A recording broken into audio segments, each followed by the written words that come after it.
Welcome to the Safety and Risk Success podcast with me, Christian Harris.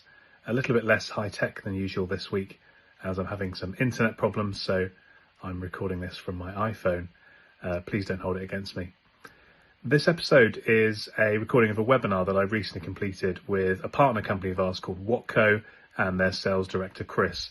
And it's all about the practical things you can do to mitigate the risk of slips, trips and falls. I hope you enjoy it. Cheers.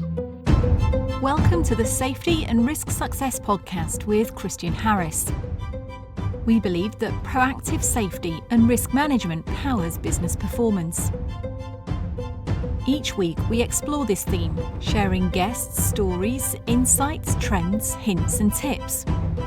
You can find us on all the major podcasting platforms, and video versions are available on YouTube. But for now, let's join the conversation with Christian. Okay, should we get going? There's quite a few people already joined us. So I just wanted to first of all introduce myself. My name's Chris Budd. I work for Watco. We are one of the leaders of maintenance repair products, supplying a lot of anti-slip floor coatings, which fits obviously very well into today's session, where we'll be looking at slip safety and a brief overview of what type of instances can occur and the products that are available on the market to help reduce those potential slips and trips. And also with me today is Christian Harris from the Slip Safety Services company. Yeah, hi everybody. Thank you for joining. Christian from Slip Safety Services. I know a little bit about this topic. I actually wrote a book about it, about how to prevent slip accidents. And we support end users, insurers, lawyers, FM companies and everyone in between. And we partner up with organisations such as Watco. We work with Watco to try and solve the slip problem. So looking forward to digging into that a bit today. Perfect. So, obviously it's a big popular discussion point. So if we just start off with having a quick look at the size of the actual slip problem, it's not necessarily just for England or the UK, but all of these types of issues can occur anywhere in the world. So in the latest Lifting the Lid data that Watco undertook, only a quarter who responded hadn't been impacted by slips, trips and falls just in the past 12 months. So it's a huge number that this type of area impacts. And then the latest health and safety executive, the HSE stats, show just over 600,000 workers sustained a non-fatal workplace injury, according to their self-reports back in 23-24. Nearly 31%, so it's nearing 190,000, were slips, trips or falls on the same level. It's the most common accident kind being reported. And then Christian, as you just said, you work with some insurance companies. So what's the split and the prevalence of slip that you're coming across and speaking to these insurance companies about? Yeah, it's definitely a good point, because what we do as a health and safety community is we bundle together slips, trips and falls into a single category, but it's useful to split those out for all sorts of reasons. We work with AXA Insurance, for example, and if you look at the data from 2018, they spent 80 million on slip claims in the year. Right. Next biggest cause of claims was manual handling, which was 30 million. So slips was 2.5 times manual handling, and then trips was on top of that. So what my experience and the data shows that slips is far and away the biggest element of that slips, trips and falls category. So if you take, for example, the manufacturing sector, only 3% of insurance claims are due to trips and 38% of insurance claims are down to slips. So that just shows you that slips is a much bigger problem than trips. Yes, yeah, no, absolutely. And I think, you know, the number one priority the area that will always be important to everyone is providing not just employees for companies, but obviously also remembering visitors as well, providing them with a safe environment. But I think a lot of the time, especially conversations that we have with customers as well, it always comes down to the cost side of it. So we need to sort of come up with these arguments, obviously persuasive cases that highlight these areas and encourage the investment, but also the time spent on these areas as well. Like you said, they're huge numbers from those insurance companies, and that's just one as well. Yeah, exactly. And I think the cost is always an interesting question, because if you accumulate all these costs like the insurance companies do, then you see how massive it is. But obviously, when you start to go at a granular level down to an individual site basis, they may not have had a slip or a trip in the last 12 months or 24 months or whatever, So. But just because they haven't had one doesn't mean that they're doing everything they could necessarily to prevent one. It could just be that they've been a bit lucky. So it is difficult looking at it in a very granular way. But that's when you need to start thinking about kind of some of the science and if you can prove that your floor is safe, like if they use one of your products, you've got the proof that it's going to pass the slip test, for example, and thinking about it from that perspective. Yeah, absolutely. And there's always arguments, isn't there, between the cleaners and the health and safety people on side as well. They want something that's easy to clean, and then there's the argument that they want something that's anti-slip, and it's notorious that there's always those internal arguments. But putting the emphasis on the safety, and you say you can only go so long on the luck side of it, of not having these types of accidents, and they can be reasonably minor of hurting a foot or an ankle or something like that, but they go into much more serious causes and injuries, hospitalizations, and all sorts of things. So it is really important on that side of it. Even fatalities sometimes. I mean, I investigated a fatality in a co-op supermarket in 2015. This is all in the public domain, so I'm not sort of breaking any confidences or anything. It's even on the BBC website. A man died after he slipped in this store, and co-op ended up being fined £400,000 by the council. It's a criminal health and safety law fine. And then on top of that, obviously, there was a civil insurance claim as well. So, as you say, lots of these things are minor. There's the high frequency but low severity, but sometimes there are very serious ones too. Yes, yeah. And you mentioned the book right at the beginning as well. So something that you focus on is the chimes side of it as well. Yeah. So chimes is something I came up with to try to kind of decode why slips happen. So the book is all about what you can do to prevent slip accidents, and we explore some of the misconceptions and stuff. But the core part of it is really, what do you need to know as somebody that's managing risk or managing a facility to be able to mitigate the risk, and chimes is really a good framework for that, because these are the 6 key reasons why somebody might slip, and therefore they're the 6 key areas that you can focus on to mitigate the risk. Shall I run through what that stands for, Chris? Yeah, absolutely. Just give some insight into it. Yeah, cool. So it's a mnemonic. So chime stands for C is for contamination. So that's what is on the floor. So if you've got a floor that's perfectly clean and perfectly dry, then nobody is likely to ever slip on it. I've never heard of somebody slipping on a perfectly clean, perfectly dry floor. So what contamination is there? Where's it coming from?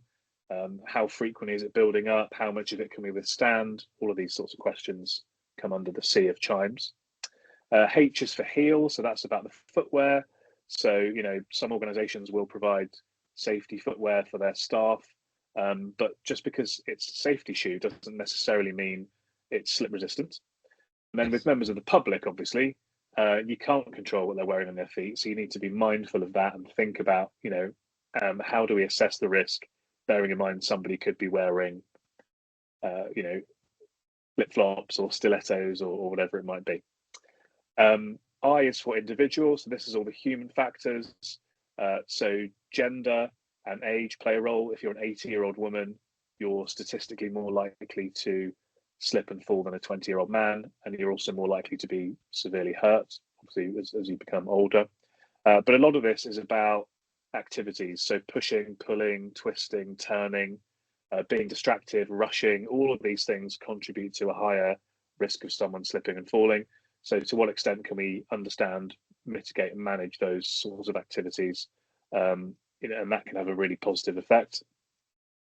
M is maintenance. So that's about change of use, wear and tear, because floors will change, as you know, over time, and cleaning, which you've already referenced.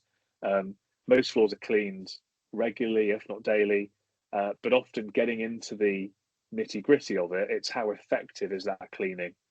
So I use the analogy of brushing your own teeth versus going to the hygienist. We all brush our teeth twice a day. That doesn't mean we can't benefit from going to the hygienist. And when the hygienist cleans our teeth look a hell of a lot cleaner. And cleanliness and contamination on the floor can obviously affect the slip safety. E is environment, so that's about the weather, obviously, things like condensation, but it's also the built environment. So entrance matting is a really important one. Steps and stairs, ramps and slopes, lighting, noise, all of these things are within environment. And then finally, S is surface, which is the floor. So there are some floors are more slippery than other floors. If you can understand your floors, measure the slip resistance, quantify how safe they are. If you start off with a good quality floor, a slip resistant floor, you give yourself a good chance of keeping it safe and preventing slips over the long run. So that's the Chimes framework. No, perfect. No, thanks for that. That's really interesting, and I think just getting the floor right is obviously fundamental. Ensuring that a suitable flooring is there for any types of environments. Like you say, with the contamination side, it might be a constantly wet area, so just having a sign there can highlight that, because with people working in those types of environments on a daily basis, they get used to it. So a visual reminder, it's really important on that. And then the maintenance as well. It's again, everyone's responsibility, isn't it? If they're seeing that there's some broken up concrete or a broken tile, or that there's some trailing wires or something like that, it's not to ignore it, but to ensure that obviously it's reported to the correct maintenance or health and safety person at that particular company. And also, not necessarily daily or weekly inspections, but just having a walk around the sites as well is really important. Things can change, things can obviously be moved.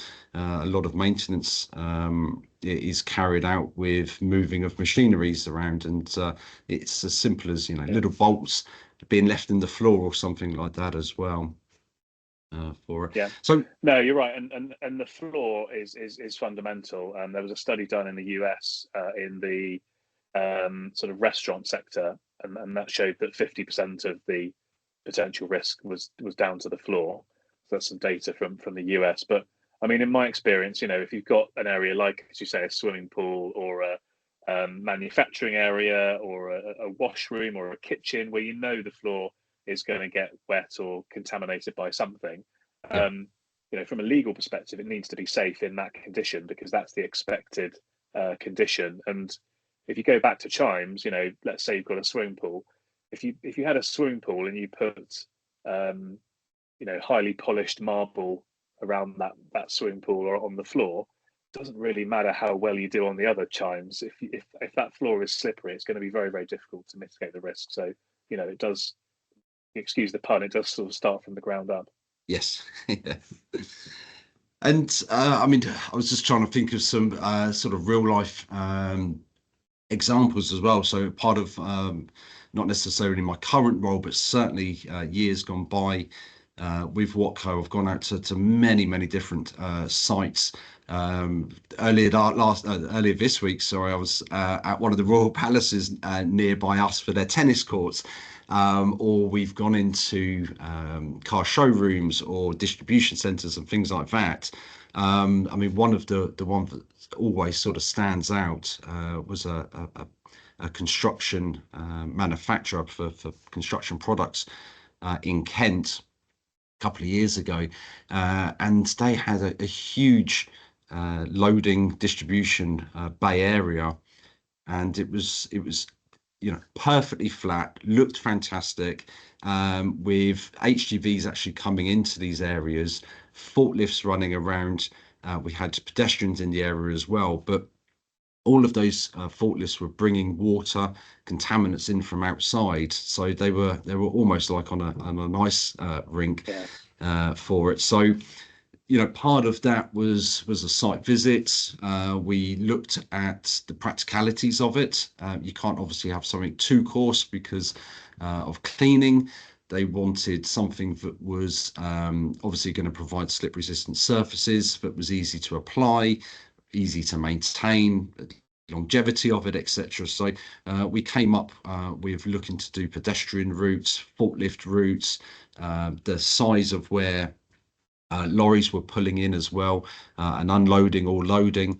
And in the end, they went with one of our epoxy coatings, so a very durable product, but had a very fine aggregate in it. So it provided enough slip resistance to reduce the potential of slips, but obviously still looking the part for sort of their prestigious areas, and it was an international brand, so obviously wanted to keep up with the look of it as well. So yeah, that's the biggest sort of example that I have that always remains. But have you got any examples yourself of going out to any sites in particular where they've potentially had issues or looking to Yeah. mitigate the future ones?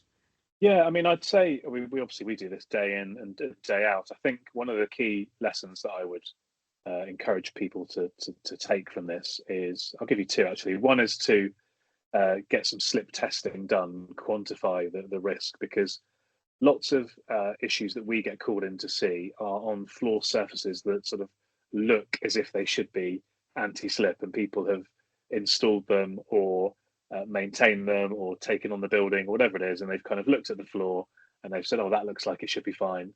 But just because something looks anti-slip, it doesn't necessarily mean that it is.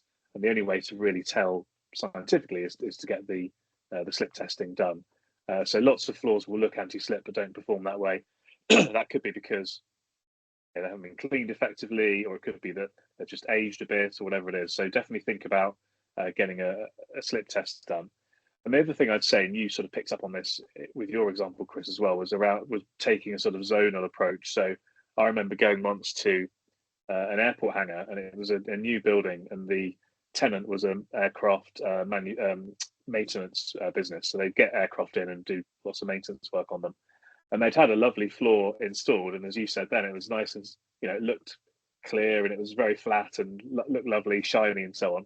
And it had this kind of sky drill resistant. There's this particular oil they use in aircraft called sky drill. It had a resistant layer on that and everything. So Yeah. on the face of it, it all looked good. And what they'd forgotten was the contaminants. So you've got the oils and the greases and the whatever. So what we suggested there to them was, doing the whole floor is obviously possible, but expensive, as you've already raised, and maybe not proportionate. So we suggested doing some walkways and some zones, so that where the floor was most likely to be walked upon and or most likely to be contaminated, we recommended sort of taking that zonal approach, increasing the slip resistance there, and in the other areas, just try your best to keep it clean and dry. So lots of examples that we can think of, but hopefully a couple of lessons there that people can learn about how to try and deal with the problem. Yeah, perfect. And you mentioned the slip testing. So I've seen it and used the machinery myself, but obviously, it might be quite interesting. Are you able to just briefly explain what sort of the slip testing entails? Yeah, of course. Yeah. So here in the UK, we use a test method called the pendulum test, and it's called a pendulum because it swings. So if you imagine when you're walking along, what happens is you plant your heel of your foot on the floor at an angle, and you put your weight into it, obviously. And most of the time it's fine because it's not slippery, and then you plant your foot down and carry on.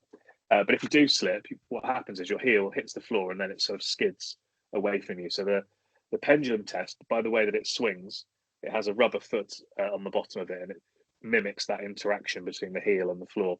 Yeah. And basically gives you a number, which is called a pendulum test value.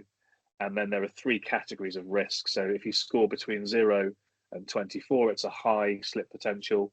25 to 35 is a moderate slip potential, and 36 and above is a low slip potential.